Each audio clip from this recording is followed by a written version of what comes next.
Hi guys, this is Danny from T&D Productions. In this video, I will discuss a few tips to consider when moving abroad, from the USA to another country to live, work, or even study. I'm looking at this from an American standpoint because, well, I'm American. But before I begin, I just want to remind you that if you want more tips, information, news, or fun tidbits about expat life, leave a like on this video and subscribe to us if you haven't already.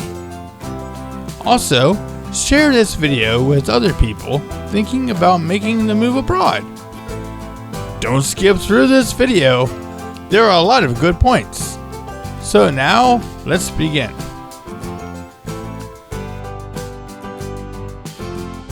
Whether it's the cause of something or how something is done, just remember, this isn't like your home country. Just because you did something or had something done there, doesn't mean it's done that way in your new country. For instance, coffee. I like a little cream or milk in my coffee. If I go to a cafe in South Korea to order a coffee, they look at me strangely if I ask them to add a little milk to it. It's just not done here. Another one is trains or buses to other cities. I know to take a Greyhound bus or Amtrak is grossly expensive, but in most places around the world, they're the most common form of transportation. That means the prices are much lower, making it easier to move around. Another thing different that you probably are used to is tipping. America is probably one of the few countries that practices this. In most countries, tipping your waiters, busboys, or cab drivers is unnecessary.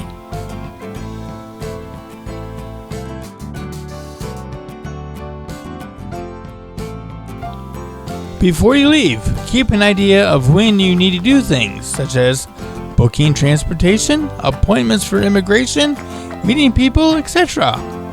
Knowing all this stuff in advance will help you be better organized when you land in your new country. If it helps, make an itinerary to help you remember the important dates. It will also help to know how to get to these important places. Use Google to help you find your way to certain offices. In most cases, it can also show you what buses or subways to take. Speaking of Google, Google Translate has limitations. It cannot translate perfectly, causing some strange statements. The best you could do is learn a little of the language of wherever your country, or at least some important phrases.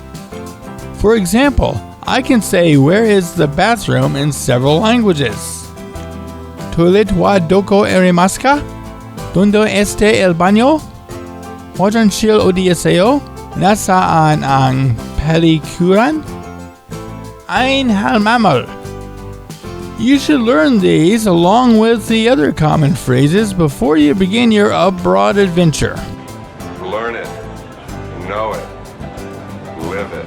You can learn more once you arrive.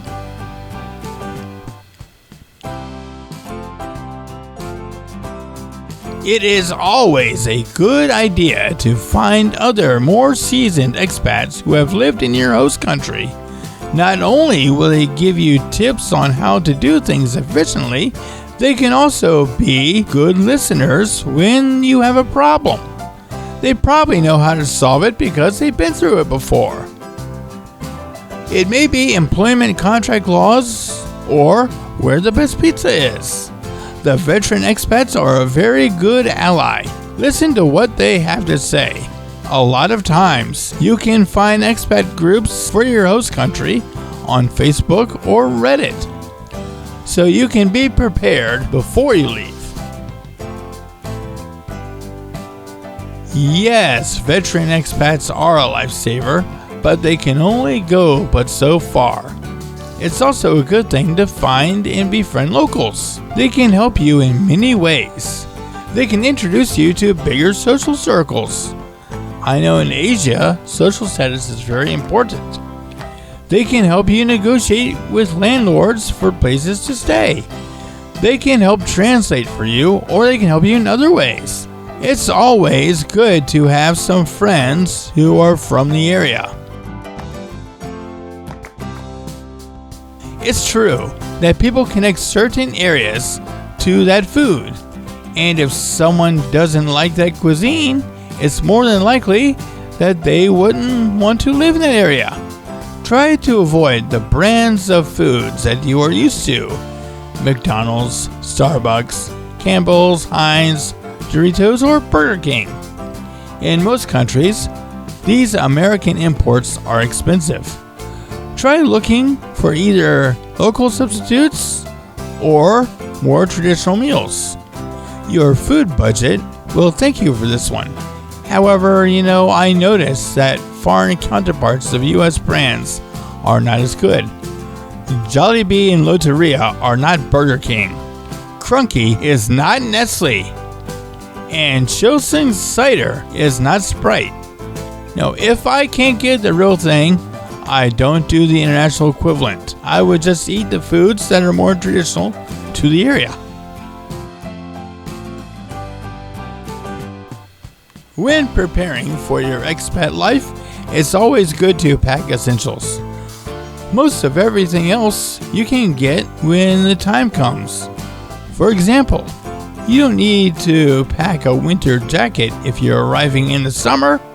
Just wait and buy one there, probably much cheaper when you need to. 95% of the world has internet capability, so you don't need to pack your fancy router or awesome new smartphone. Chances are good that they are available where you go. Remember what I said about veteran expats? Ask one of them through one of the social media groups I mentioned. This is why you shouldn't skip through the video. Anyway, they can help you decide what is actually necessary to take with you. I think it's a good tip to be able to fit everything you need into 2 large suitcases. If your stuff doesn't fit, you have too much stuff. Well, that's 7 tips for beginning your journey as an expat. If you are a current expat and like to share your tips, go ahead and leave a comment. Are you planning to live abroad? You should also leave a comment. Also, like this video if you got some good info. If you haven't already, subscribe. It doesn't take long to do and it's free. Until next time, may the force live long and prosper with you until all are one. Thanks for watching.